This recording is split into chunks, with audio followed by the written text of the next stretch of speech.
The great devotional singer శ్రీమతి శోభారాజు గారి చరిత్ర గురించి మనము తెలుసుకుందాము.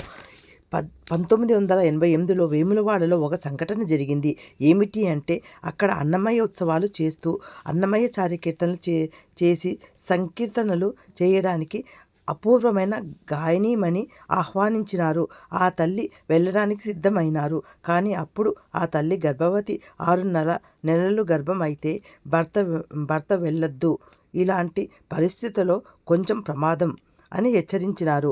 అన్నమయ్య చారికీర్తనలు పాడటానికి ఎక్కడికైనా ఎప్పుడు అయినా వెళ్ళడానికి నేను సిద్ధమే అన్నారు.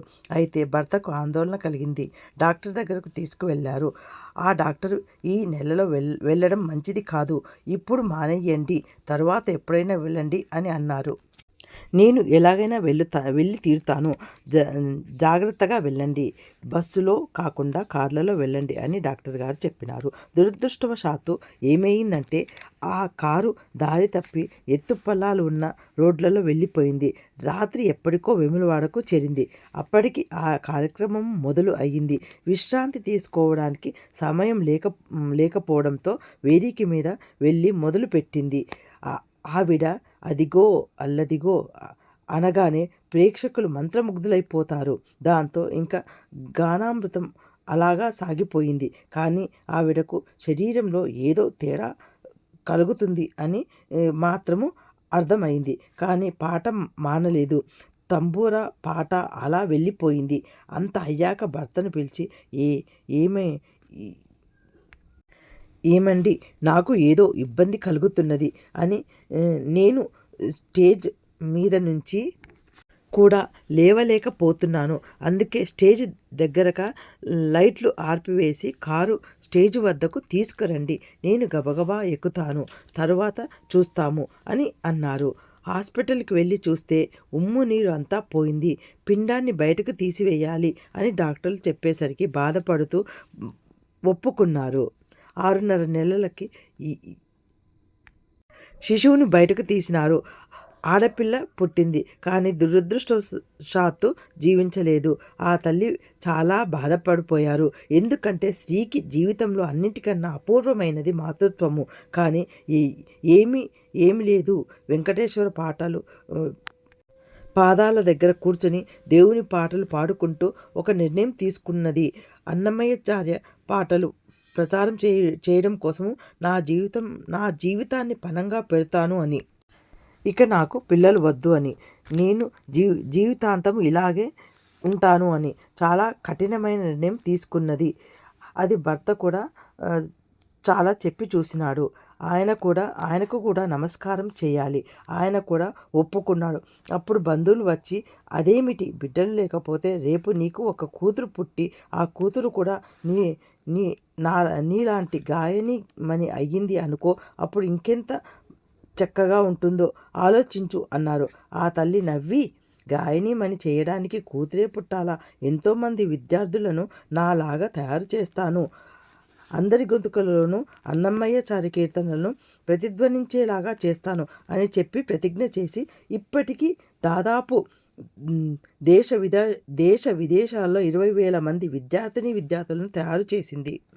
ఇప్పటికీ అన్నమయ్య పాట కోసం తన జీవితాన్ని పణంగా పెట్టిన తల్లి ఆవిడే శ్రీ శోభారాజు గారు. అదిగో అల్లదిగో పాటను పాడిన ఆ తల్లి గురించి మాట్లాడడం ఎంతో అదృష్టంగా భావిస్తున్నాను. చిన్నప్పుడు నేపాల్లో ఉండేది. కృష్ణుడు అంటే అపారమైన ప్రీతి. విగ్రహం ఉంటే విగ్రహం మీద చెయ్యి వేసి ఏరా కృష్ణ అని ఒక స్నేహితుడిగా కృష్ణుడితో ఉండేవాళ్ళ. అదొక అద్భుతమైన భక్తి. మీరాబాయి లాంటిది. 15 సంవత్సరముల ఉండగా ఉద్యోగరీత్యా తిరుపతికి వచ్చినారు. ఇక ఏమున్నది, చాలా ఆనందము. ఆవిడకు 2 పనులు. ఒకటవది ఏమిటి అంటే, అలిపిరి వద్ద శ్రీవారి పాదాలు ఉన్నాయి చూడండి. ఒక మహాభక్తుడు ఉండేవాడు, తిరుమల నంబి అని. కొండకు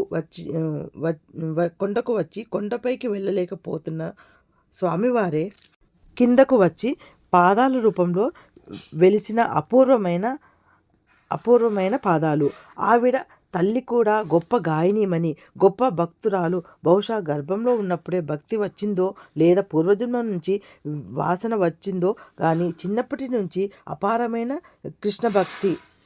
అలిపిరి వద్ద ఉన్న పాదాల దగ్గరకు వెళ్ళి సంతోషమైన బాధను అయినా చెప్పుకోవడము ఆమెకు అలవాటు. చిన్నప్పటి నుంచి సంగీతము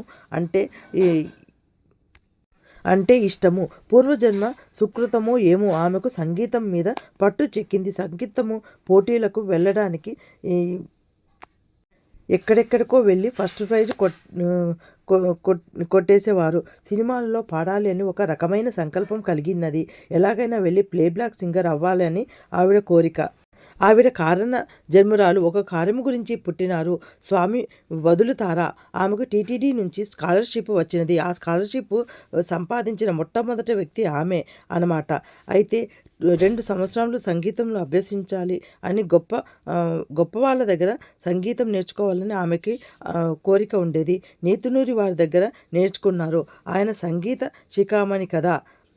రమేష్ నాయుడు డైరెక్టర్ గారు ఈవిడ పాట విని ఎలాగైనా చెన్నై వచ్చి సినిమాలలో పాడటానికి అవకాశం ఇస్తాను, మీరు చాలా అద్భుతంగా పాడుతున్నారు.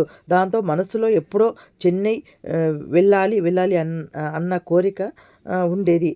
చెన్నైకి వెళ్ళి ప్లేబ్యాక్ సింగర్ అవుదాము అని ముళ్ళ అంతా సర్దుకొని శ్రీవారి పాదాల దగ్గర వెళ్ళారు. అక్కడ ప్రదక్షిణలు చేసి కూర్చొని బాధపడ్డారు. చెన్నై వెళ్ళిపోవాలి అని ఉన్నది, కానీ నిన్ను వదిలివేసి వెళ్ళాలి అంటే బాధ వేస్తున్నది అని అక్కడ కన్నీళ్లు పెట్టుకున్నది. అక్కడ కొండలలో నెలకొన్న కోనేటి రాయుడు వారు నవ్వుకుంటున్నారు. ఎందుకంటే ఏమి చేయబోతున్నాడో ఆయనకు తెలుసు కదా. దాంతో ఇంటికి వచ్చేసరికి టీటీడీ నుంచి ఒక అపాయింట్మెంట్ ఆర్డర్ వచ్చినది. ఆవిడ ఎప్పుడు అప్లై చేయలేదు. కానీ ఏమిటి అంటే, మేము అన్నమయ్య ప్రాజెక్టును ఒకటి చేస్తున్నాము, అందులో నీవు గాయనీమణిగా ఉండి అన్నమయ్య పాటలను ప్రచారం చేయాలి అని ఒక ఆర్డర్ పంపినారు. ఆమె అనుకున్నది ఎలా మలుపు తిరిగింది ఆమెకు అర్థం కాలేదు. సినిమా ఫీల్డ్కి వెళ్ళాలా లేదా అన్నమయ్య కీర్తనలు పాటలకు ఇక్కడే ఉండాలా అన్న సందిగ్ధంలో ఉండిపోయింది. అప్పుడు తను నిర్ణయం తీసుకుంది. తను అన్నమయ్య ప్రాజెక్టు చేస్తాను అని దృఢ సంకల్పం తీసుకుంటుంది.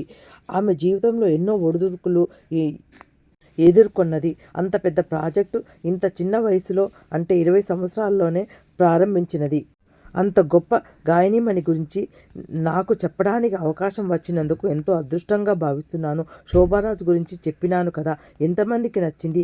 నచ్చితే కమెంట్స్ రూపంలో తెలుపుతారని అనుకుంటున్నాను. నచ్చితే ఒక లైక్ కొట్టి షేర్ చేసి సబ్స్క్రైబ్ చేసి కమెంట్ చేస్తారని అనుకుంటున్నాను. అందరికీ నా హృదయపూర్వక నమస్కారములు.